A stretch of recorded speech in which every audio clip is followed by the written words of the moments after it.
Plaintiff Diana Proctor says she met the defendant at a nightclub that she frequents, and they became good friends.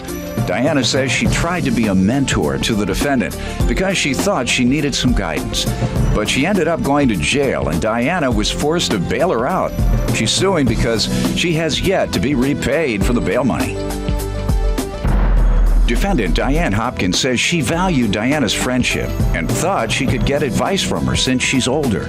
Diane admits that Diana bailed her out of jail, but says she then started spreading Diane's business all over town. She's countersuing for harassment.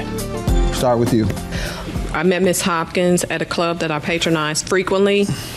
I have a membership there. I was out with a friend at that time. Miss Hopkins. Oh, a fitness club. Okay, no, good. A nightclub. After hour joint. Yes.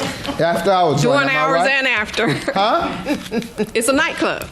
It's after hour joint if you got to have membership.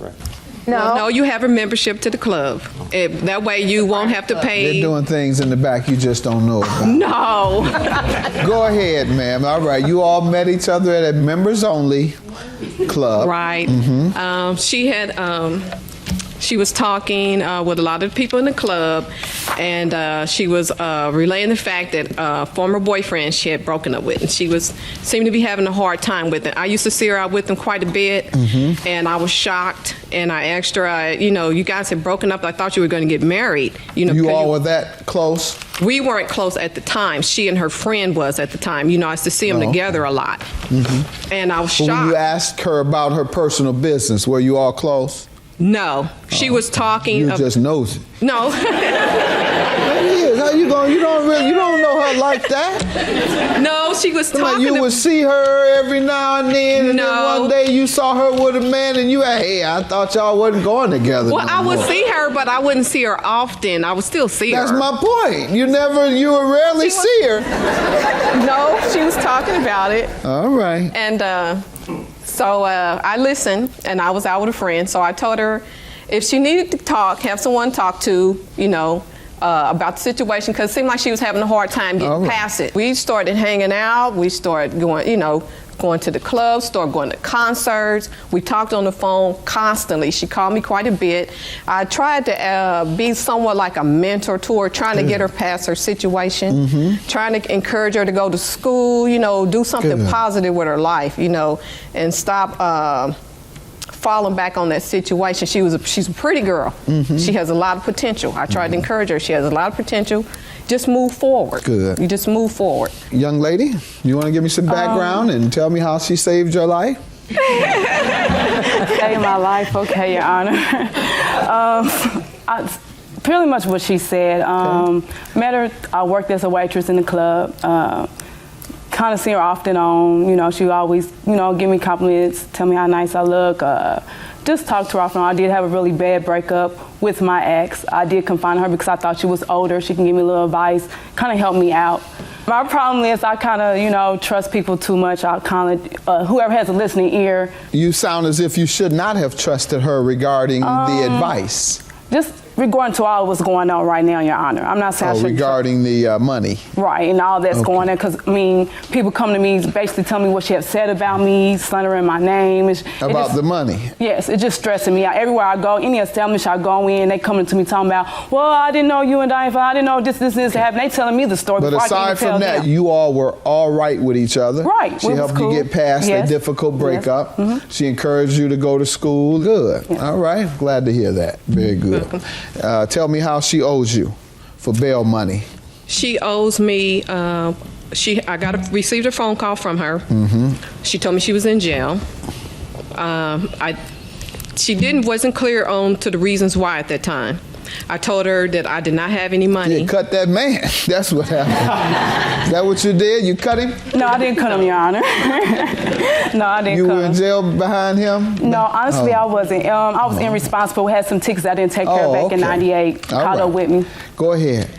So I bonded her out. How much? $1,440. Okay, you're suing her for $885. I have received $700 towards the bond. Okay, ma'am, what do you want to tell me? I agree with that, Your Honor, but it got to the point to where I guess she thought that I wasn't going to pay her because I had moved out because I used to live with her. due to... Did she ever ask for her money? Yeah, she asked me. She would call me and say... And what would you do? I would call her and tell her that I would come up what I can. How many times did you tell her that? I said about 3 times. Well, that's what gave her the impression. Right. Not that you moved out. Right. What gave her the impression you weren't going to pay her? She asked you 3 times and you... Well, I understand, Your Honor, but when I moved out, financial obligations led me to the point to where I couldn't pay off right away. I already told her that I wouldn't do her like that because, I vowed her friendship, and I told her that I wasn't going to leave her hanging like that, which... At the point, it got to the point, I guess, I wasn't communicating with her enough about the situation to where that's why we're here today, Your Honor. I'm glad to hear you admitting that you owe some, and I'm glad to hear, as she says, you have paid some. And you're countersuing for harassment. Because I feel like she slandered my name. Everywhere I go, any establishment I went to, I got witness statements saying that she owed me money? No, not saying that, or just about how she, would talk down on me, and I never, for as her is concerned, I never talked down on her, no matter what the situation is between me and her. Tell me what she has said about you that is untrue. It's nothing untrue, it's just... Well, then a person can say what they want. That's called gossip. You're right. Well, I don't gossip. So. Defamation is when you say something untrue. That's slander and defamation. When you say something that is true, that's gossip. So I know you don't, but a lot of people gossip. Well, how long you been gossiping? Me? Yeah, don't look back there. Your Honor, I'm the type of person, I don't have time for that. I don't believe in destroying a person's character. Ma'am, let me tell you how you are.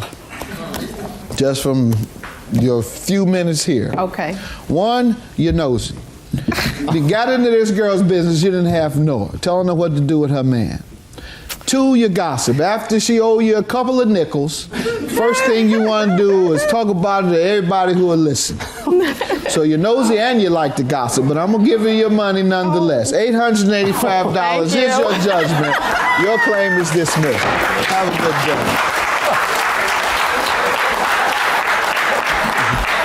I would think she was knowing so much about me, just like she said, was trying to be, help me out, be a big sister to me, want to see me do better with my life, so. I'm still interested in, how well she do in her future. I still love her as my friend. I just hope she, will be okay. Be okay. I just don't believe what people say. Ask me. Okay. Hey Judge Mathis, how you doing? My name is Sean and I have a question for you. If I sue someone in small claims court and I cannot show up to the case, how do I prevent my case from being dismissed? Well, Sean, if you know in advance that you'll be unable to make it for your court date, you should petition the court for a continuance so that the court date will be rescheduled.